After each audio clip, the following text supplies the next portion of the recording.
जय सिया राम। बड़ा ही महत्वपूर्ण दिन, एक व्रत, एक त्यौहार आने वाला है जिसे देवोत्थान एकादशी के रूप में जिसे आप जानते हैं। और देवोत्थान एकादशी वो दिन है जिस दिन भगवान विष्णु 4 महीने की योग निद्रा के बाद जगते हैं। तो उनकी पूजा का क्या विधान है, उनकी पूजा करने से क्या फलाफल की प्राप्ति होती है, किस प्रकार से हम उनकी आराधना करें और भगवान विष्णु को प्रसन्न करें, ये बताने के लिए इस वक्त हमारे सामने उपस्थित हैं ज्योतिषाचार्य डॉक्टर रजनीकांत श्रीवास्तव जी। स्वागत है आपका आचार्य जी। राम राम। जय श्री राम। आचार्य जी, देवोत्थान एकादशी के बारे में कुछ आप बताने जा रहे हैं, क्या बताने जा रहे हैं? देखिए, दर्शकगण से मैं ये बताना चाहूँगा कि देवोत्थान एकादशी जिसको हम लोग बोलते हैं, 4 महीने भगवान विष्णु जी क्षीर निद्रा में थे, शेषनाग सैया पे। श्रावण भाद्रपद आश्विन और कार्तिक। अब विष्णु भगवान जी जग रहे हैं कल। और विष्णु भगवान जब जगते हैं तो सबसे पहले वो तुलसी आवाज़ लगाते हैं। अच्छा। क्योंकि इस कहानी के पीछे जालंधर से रिलेटेड वो तुलसी जी की कहानी है। ये आप लोग को पता होगा कि जालंधर का वध किए। जालंधर एक बहुत बड़ा राक्षस था, उसकी पत्नी थी वृंदा। और वो उसमें इतनी सत्यत थी कि उसको कोई भी आदमी कुछ बिगाड़ नहीं सकता था, उसके तपोबल के कारण। हाँ, इतना तो जालंधर राक्षस का को मारने के लिए विष्णु भगवान को जालंधर का रूप पकड़ के छल करना पड़ा। इस कारण से उसकी सत्यत्व टूट गई और भगवान विष्णु ने जालंधर को मारा, जिस कारण से वृंदा जो है अपने को जला ली, राख बना ली। कई तरह की कहानियाँ आती हैं। वृंदा बन गई पूरा, और तुलसी जी उस राख से उत्पन्न हो गई। अच्छा, वहाँ पौधा जो उगा, हाँ, वो तुलसी जी हो गई। मैंने कई कहानियाँ हैं इसमें, कई चीज़ें हैं। I can't say anything. तो वो चीज़ें जो है तो इस तरीके से है। तो भगवान विष्णु जी जब 4 महीने के बाद अपनी योग निद्रा से उठते हैं तो सबसे पहले भक्तगण को क्या करना चाहिए, कल अपने मंदिर को सजा के भगवान विष्णु की पूरी तैयारी करनी चाहिए। उन्हें तुलसी जी बहुत प्यारी है। अगर आप लोग तुलसी जी का गमला अपने तरफ से डोनेट करें किसी मंदिर में, तो देखिए पालनहार हैं विष्णु भगवान। बिल्कुल। और विश्व के सारे अणु संचालित हैं विष्णु जी से। विश्व प्लस अणु संधि विच्छेद करिए।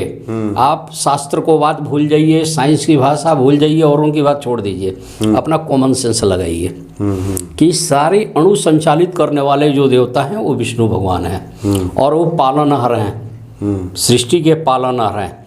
तो अगर आप उनके मनपसंद चीज़ें उनको अर्पित करते हैं, उस दिन उनकी सेवा भाव में कोई कमी नहीं करते हैं। तुलसी जी का गमला मंदिरों में दीजिए। आपके कोई मिलने जुलने वाले आए, उन्हें आप गिफ्ट कीजिए तुलसी जी का गमला। तुलसी जी को श्रृंगार से संबंधित चीज़ें कल प्रेजेंट कीजिए। तुलसी जी को कल सजा दीजिए, क्योंकि नेक्स्ट डे तुलसी विवाह का भी प्रोविज़न होता है, यानी एकादशी के अगले दिन। अच्छा। जो इस महीने में 15 तारीख को है और कल 14 तारीख है। तो कल इनका देवोत्थान एकादशी मनाएंगे। और सुबह समझिए 5:48 से एकादशी शुरू है और नेक्स्ट डे 6:39 तक है, 39, यानी 14 तारीख को, 14 नवंबर को 5:41 से एकादशी की शुरुआत हो रही है। हाँ जी, हाँ जी, हाँ जी। अब देखिए, कल विष्णु, अब मैं थोड़ा सा और पंडित जी की तरफ, मैं देखिए हम अपने को सुपरसीड नहीं कर रहा हूँ, मैंने बहुत बड़ा वो नहीं कर रहा हूँ, लेकिन पालनहार की सेवा करके उनका आशीर्वाद लेते हैं आप। तो देखिए इससे क्या फ़ायदे हैं।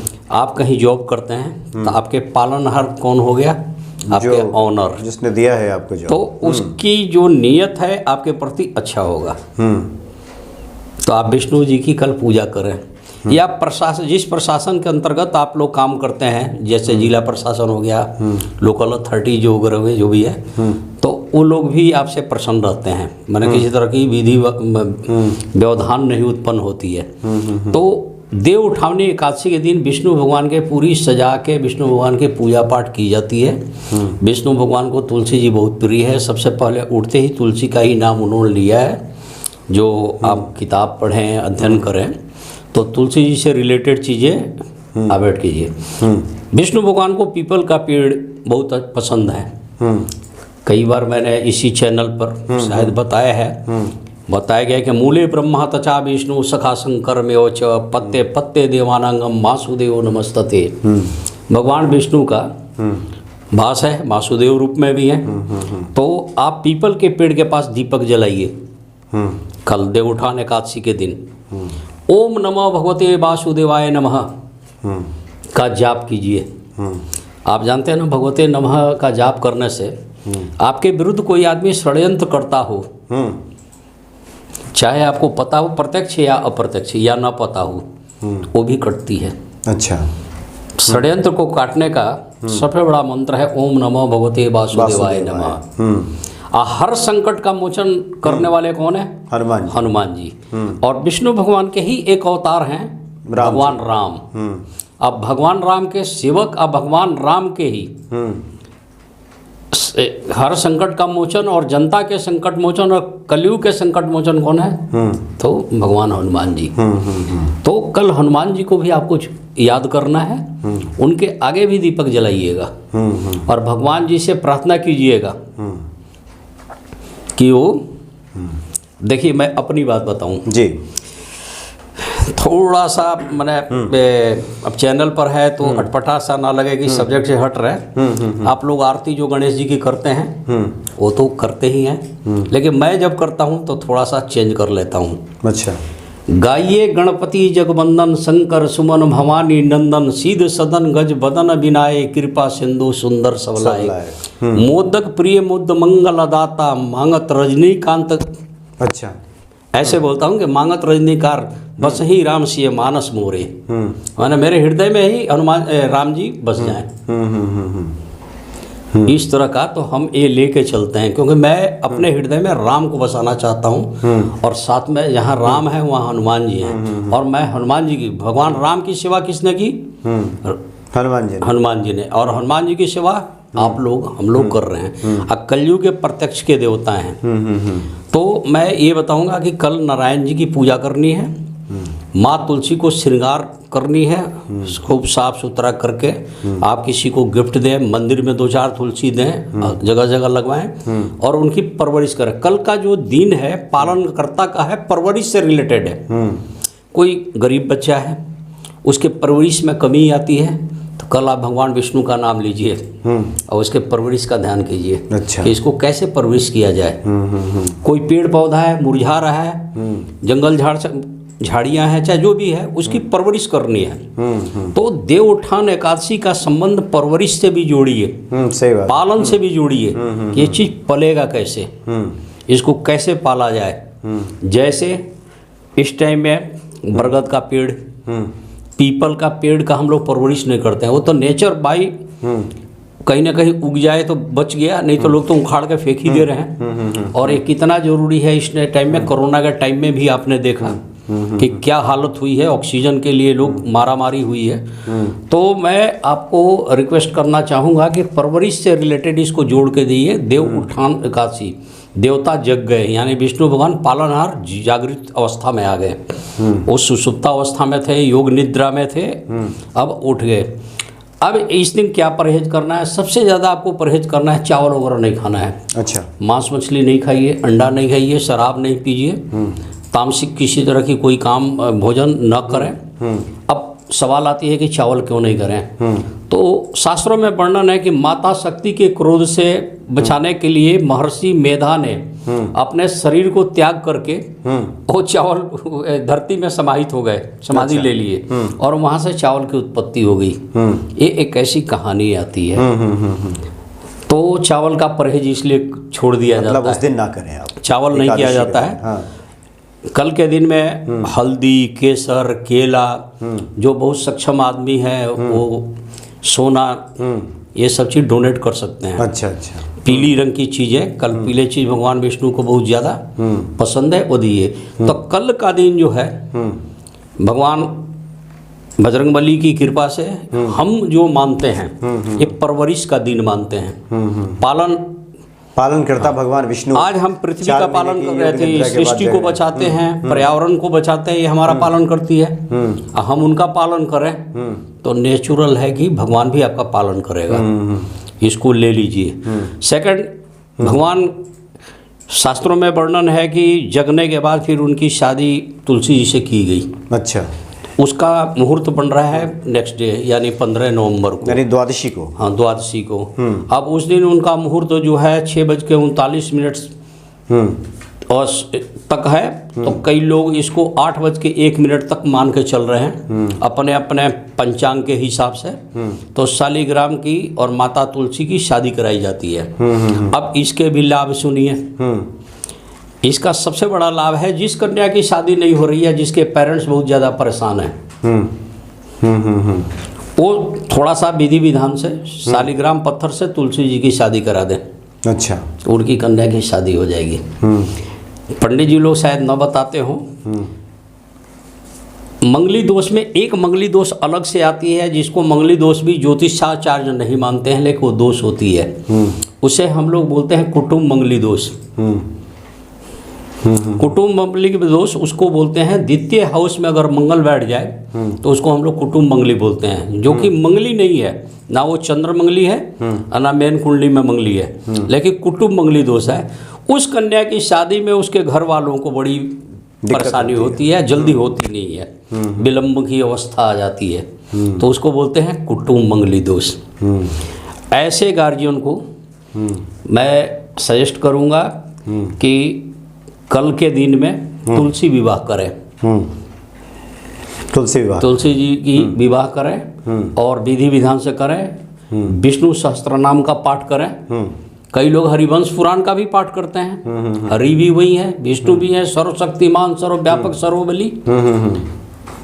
तो कहते हैं ना, कभी राम बन के, कभी कृष्ण बन के। जी हाँ, ये तो जिन अवतारों में अवतार लिया, विभिन्न अवतारों में आए हैं। अच्छा आचार्य जी, थोड़ा सा स्पष्ट कर दें, चूँकि ये 2 दिन, एक 14 नवंबर और 15 नवंबर, ये दोनों दिन काफ़ी महत्वपूर्ण है। 14 नवंबर को एकादशी है, देवोत्थान, आपने मुहूर्त बता दिया। अच्छा, लोग इसमें व्रत रखते हैं क्या, जैसे उपवास रखना कोई चाहे? देखिए, एकादशी का तो बहुत लोग रखते ही हैं, और एकादशी पे तो रखते ही हैं। चावल लोग नहीं खाते हैं। कल के डेट में पान विष्णु जी को चढ़ाना बड़ा अच्छा होगा। आज जब विष्णु भगवान को आप पान चढ़ा रहे हैं, तो पान का एक बीड़ा बनवा के भगवान हनुमान जी को चढ़ाइए। जी हाँ, बिल्कुल, आपका कल्याण होगा। ये मैं डिफरेंट, देखिए, ये जितनी भी बातें मैं बता रहा हूँ, मैं कई चीज़ लेता हूँ अपना प्रैक्टिकल अनुभव 35 ईयर्स का। जातक के ऊपर क्या प्रभाव पड़ा मैंने किसी को बताया, ये सारे कंक्लूजन मैं निकालता हूँ। बिल्कुल, ये नहीं है कि सिर्फ बुकिश नॉलेज से मैं बोल दिया। शास्त्र तो बहुत कुछ लिखा हुआ, क्या इसका फलाफल अलग अलग है। तो मैंने ये चीज़ देखा है। अभी रिसेंट की घटना है, एक बहुत बड़ी यहाँ पे बद्रीनाथ में हुई थी अभी। तो फोन आया किसी का कि भाई हमारा बच्चा फंस गया है, गिर गया है, और अब तो शायद बचना मुश्किल है। बादल फटा था या क्या कोई प्रॉब्लम आई थी, मेरे को याद है। उत्तराखंड में काफी, तब मैं ड्राइविंग में था। देन आई रिक्वेस्ट हिम कि मैं कुछ देर में आपको बताऊंगा। बाद में उसकी मम्मी रो रो के फ़ोन कर रही थी, हमने कुछ नहीं किया। मैं मुहूर्त देखा, लगन देखा, और सीधे बोला कि आप पान का बीड़ा बनाइए, उसमें चूना मत लगवाइएगा, और हनुमान जी के चरणों पर ले जाके अब हनुमान जी के मंदिर में वहाँ पर रख दीजिए, अर्पित कीजिए हनुमान जी को। हनुमान जी को पान का बीड़ा लगाइए, आपका काम हो जाएगा। भाई साहब, उन्होंने वो परिवार ने किया, और वहाँ से वो घर तक नहीं पहुँचे, तब तक पुलिस वाले का कॉल आ गया कि आपका बच्चा सुरक्षित बरामद हो गया है, और मैं कुछ देर में आपसे बात कराऊंगा। फिर बच्चे से बात कराए पेरेंट्स को। तो एकलौता बच्चा था, पेरेंट्स काफ़ी परेशान थे। तो ये सब चीज़ें मैं टिप्स ही देता हूँ। मुहूर्त तो देखो हर अखबार में आ रही है, हर पंडित जी न्यूज़ चैनल पर दिए ही जा रहे हैं। आप लोगों को भी पता है एकादशी में क्या होता है, तुलसी विवाह में क्या होता है। मैं उसको लिंक कर रहा हूँ अपने रिसर्च के साथ। जी हाँ, जो अनुभव में आपने देखा है। और हनुमान जी को हमेशा जानना है कि कलयुग में अगर कोई अमर है और एकदम एक्टिव है, जागृत है, और आज के डेट में आपके सामने है, तो हनुमान जी को जरूर ले लेता हूँ। और मैं हनुमान जी का भक्त भी हूँ। और जो लोग मेरी इस बात को सुन रहे हैं, उन्हें भी मैं बताना चाहूँगा कि आप हनुमान जी को साथ लेकर चलें। हनुमान जी की कृपा ऐसी है, सब काम हो जाएगा। जहाँ भगवान हनुमान है वहाँ राम है, जहाँ राम है वहाँ हनुमान है। हनुमान जी के होते किसी तरह का संकट आपके ऊपर आएगा नहीं, कोई व्याधि नहीं आएगा, ना भूत प्रेत, ना किसी का बंधन, ना लोगों का क्या बोलते हैं उसको किया। आधे लोग तो इसके गलतफहमी रहते हैं कि मेरे को किसी ने कुछ कर दिया। अरे किसको टाइम है, कौन किसको करता है, एक दो केसेज मैं मान लूं। जी हाँ, लेकिन कई बार लोगों को लगता है ऐसा कि उस पे दिन में भाई साहब लेडीज लोग फोन करती हैं, मेरी सास ने कर दी है, मेरी ननद ने कर दी, मेरी पड़ोसन ने कर दी, मेरा बच्चा नहीं हो रहा है, किसी ने मेरा कोख बांध दिया। कई बातें हैं, आप केस देखिए कि किस कारण से है। इसको सब छोड़िए, अब थोड़ा सा साइंस के भी आदमी हैं, अध्यात्म को भी लीजिए, अपने पौराणिक वो लिए, अपना अनुभव लीजिए, और कभी भी अंधविश्वास में न जाएं। तो मैंने आपको बताया देव उठानी एकादशी के व्रत करने से विष्णु जी को प्रसन्न किया जाता है जो पालनहार हैं। आप पालनहार को प्रसन्न करने से आपके जो पालनहार हैं वो प्रसन्न होंगे। हाँ, आपके जो गार्जियन हैं, चाहे आप जॉब में है या जिला प्रशासन है, स्टेट प्रशासन है, जो भी है, एडमिनिस्ट्रेशन जो भी है, उनकी कृपा आपके ऊपर बनी रहती है। या किसी तरह का दंड मिलना हो तो उसमें तो आप पालिए। प्रकृति का भी पालन आप करें तो प्रकृति भी आपका पालन करेगी। और तुलसी विवाह करने से जिस कन्या की शादी नहीं होती है, अब देखिए कई बार तुलसी जी को थर्सडे के दिन हम लोग बोलते हैं कि आप ना तुलसी जी में थोड़ा सा कच्चा दूध डालिए। अच्छा, लेडीज के घर में बहुत ज़्यादा मुसीबत आ जाती है, पति प्यार नहीं करते हैं या कलह की स्थिति होती है, कई तरह की बड़ी स्थिति में हम लोग क्या बोलते हैं, तुलसी जी में वो डालिए, मतलब दूध अर्पित करें। हाँ, थोड़ा सा दूध अर्पित कर दीजिए, दूध उसमें चढ़ाएं। हाँ जी, हाँ जी। अच्छा, उससे क्या देखा जाता है कि घर में गृह कलेश कम हो गई। ये प्रैक्टिकल बातें बता रहा हूँ। तो इस तरह की बातें हैं। तो तुलसी विवाह उन कन्या के गार्जियन को करना चाहिए जिनकी कन्या की शादी में अड़चन है या कुटुंब मंगली दोष बना हुआ है। अच्छा, आप कुटुंब मंगली दोष किसी भी आपके आसपास पंडित जी होंगे, वो आपको बताएंगे। द्वितीय हाउस वो कुटुंब का भी घर होता है, वैसे तो मारक घर भी है, धन का भी घर है। लगन के जस्ट साइड वाला जो घर है, उस घर में अगर मंगल बैठा है, कुटुंब मंगली है। अगर कुटुंब मंगली को कंट्रोल ना किया जाए तो घर वालों के ना चप्पल घिस जाते हैं।